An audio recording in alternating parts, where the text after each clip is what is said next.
Assalamualaikum. My name is NURUL BINTI PISAL from KIM2441B class, and I am 244 student. Hello, my name is HAZIQAH binti HALIM from the same class, and I am 244 class 2. Hi, I am SITI AISHAH binti AZINI from KIM2441B class, and I am also a student from IM404 course. And hi, I am Nasuha binti BAKAR from class KIM2441B and also a student course IM244. What is the definition of digital right and responsibilities? Let's take a look. It can be defined as those requirements and freedom that are extended everyone in a digital world. Every digital citizen is granted to an essential set of rights. Digital citizens are granted to a freedom of speech, privacy, and etc. In this digital age, the importance of digital rights must be covered, addressed, and comprehended.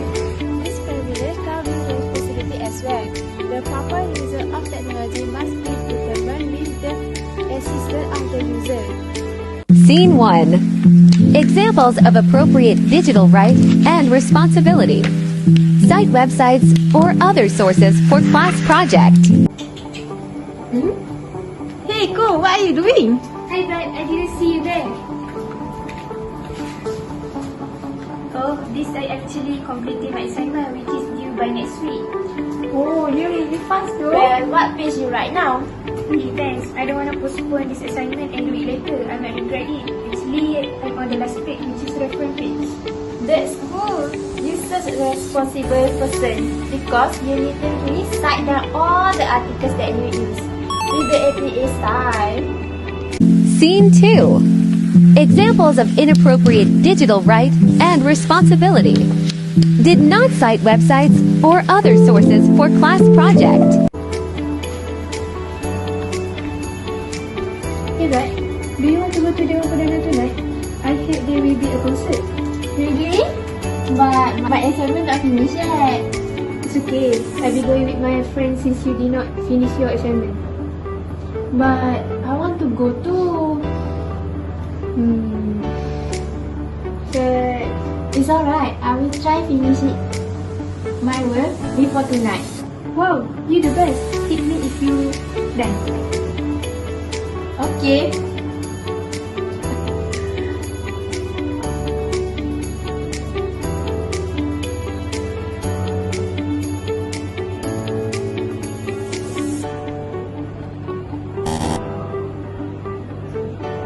Done.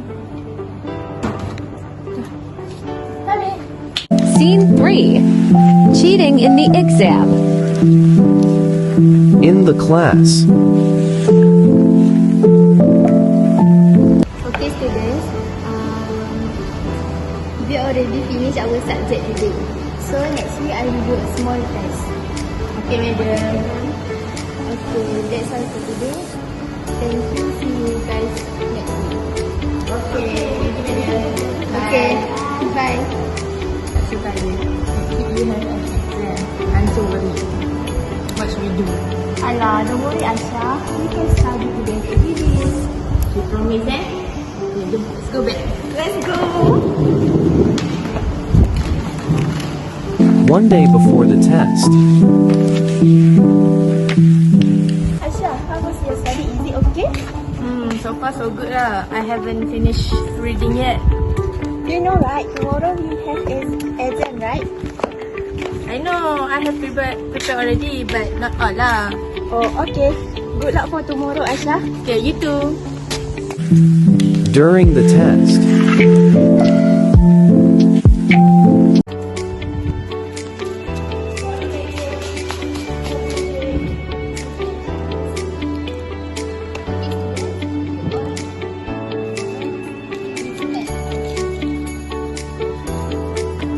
Okay, students. Now keep all your notes. We will start our exam.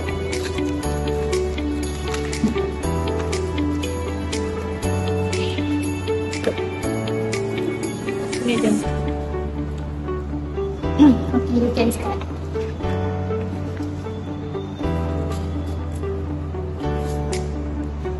Wow, the situation is so hard. Scene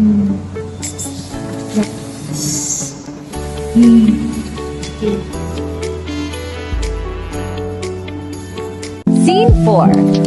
Examples of cyberbullying on the internet. Slandering. Conversation within Ku and Anis in WhatsApp.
In the class.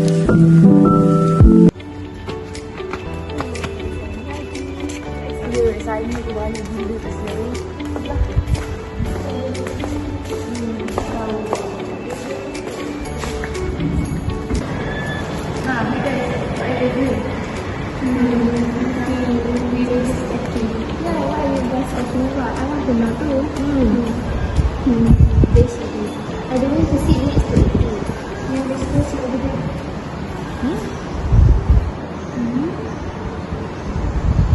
Hey guys, what happened? Did I do something wrong? Yeah, did you guys have a fight with each other? What happened? Conversation within AISHAH and Anis in WhatsApp.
In the class,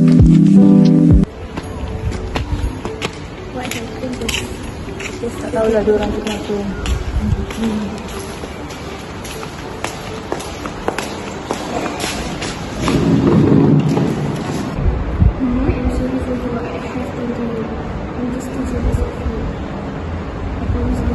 Me too, but I'm so sorry that you did not get saying for me.